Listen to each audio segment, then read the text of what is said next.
Baik, kita masuk ke pertanyaan yang ketujuh. Nah, pertanyaan ketujuh ini terkait dengan tinggi rendahnya puncak. Misalnya, Bu, saya lihat pada saat dia triplet, itu tingginya kok ada yang tinggi sendiri, kemudian ada yang sama. Tapi kalau duplet itu kok tingginya sama. Nah, ini sebenarnya kalau misalnya kita kembalikan lagi, kan saya pernah bilang bahwa untuk menentukan tetangga dan jumlah puncak ini sebenarnya kita acuannya adalah segitiga Pascal, ya kan?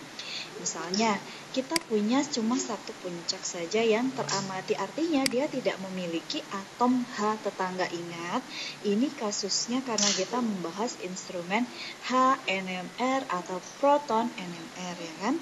Maka puncak yang diharapkan yaitu cuma yang satu, ya kan? Dia tinggi tegak sendiri aja gitu.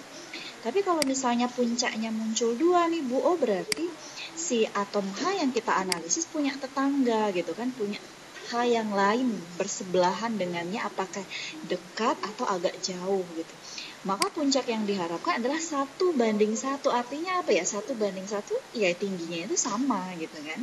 Nah, tapi berbeda pada saat puncak yang kita temui itu ada 3 gitu kan. Ini asumsinya satu atom H yang kita analisis memiliki 2 atom H tetangga, makanya muncul 3.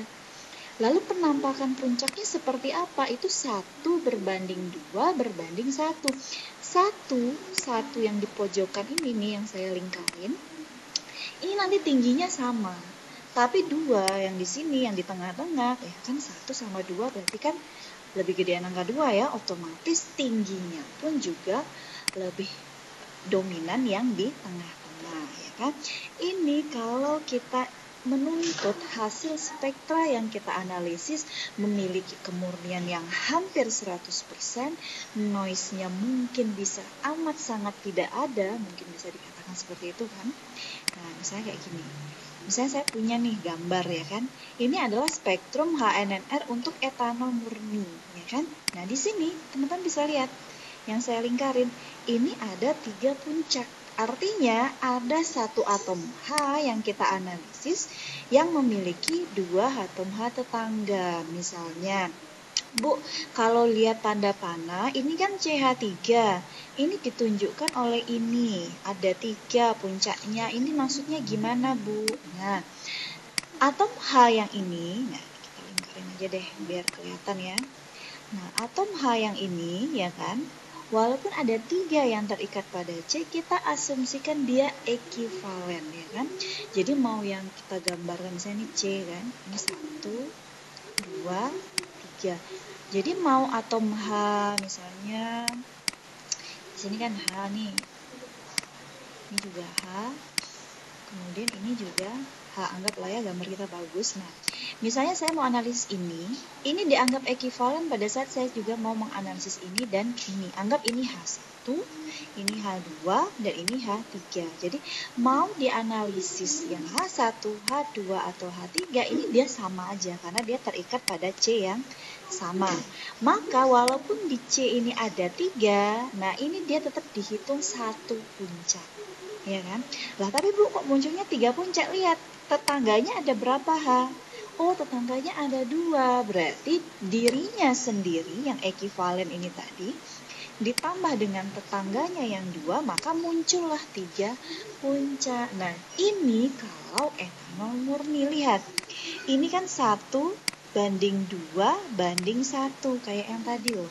Ya kan, 1:2 berbanding 1. 1 dengan 1 ini nih, ya kan? Yang 1:1 ini kita anggap puncak yang di pojok-pojok ini, yang kiri dan di kanan ini. Sedangkan yang 2, nah 2 ini kan angka lebih besar. Nah, ini yang lebih tinggi, ya kan?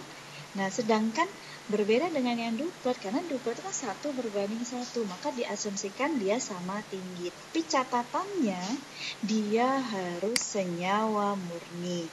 Lalu realnya apakah mungkin seperti ini? Mungkin kalau teman-teman menganalisis senyawa murni. Tapi yang sudah saya lakukan, yang saya analisis, anggaplah ini teman-teman lihat ada suatu senyawa. Ini namanya senyawa ini ada ininya ya. Oh, ini senyawa flavonon ya kan. Nah, ini senyawa yang saya analisis. Nah, pada saat saya menemukan hasil spektranya ini, hasilnya itu sebenarnya bikin apa ya? Bikin was-was juga karena misalnya yang nomor 5 ini ya kan. Yang nomor 5 ini berarti saya sedang menganalisis atom H yang ini gitu ya kan. Atom H yang ini dilihat yang paling dekat dengan dirinya adalah atom H yang nomor 6. Maka dirinya ditambah tetangganya ini totalnya 2. Dan harusnya dia akan membentuk suatu duplet. Tapi apakah dupletnya ini sama tinggi? Ternyata tidak gitu kan. Kenapa Bu kok bisa nggak sama tinggi ya? Kembali lagi gitu kan. Kemurnian dari sampel yang saya uji pada saat saya bawa ini tidak 100%. Kurang lebih 98,6%. Jadi kita tidak perlu harus berpatokan Bu tinggi rendahnya ini sama persis atau tidak kan? Kalau memang dia senyawa murni ini akan kelihatan dia akan sama tinggi. Tapi walaupun seperti itu ini kan tidak real sama tinggi. Nah, jadi tujuannya apa sih sebenarnya puncak Pascal ini ya? Puncak Pascal ini untuk memberitahu kita pada saat duplet ya nanti akan ada senyawa, ada puncak yang kurang lebih tingginya itu ya sama, nggak jauh berbeda gitu kan. Nah, tapi kalau misalnya dia puncaknya 3, kurang lebih penampakannya seperti ini. Jadi kita tidak perlu saklek gitu ya kan. Nah, makanya tadi saya katakan bahwa skill dalam membaca spektra NMR seperti ini ya kita harus banyak-banyak latihan gitu kan. Seperti itu kan.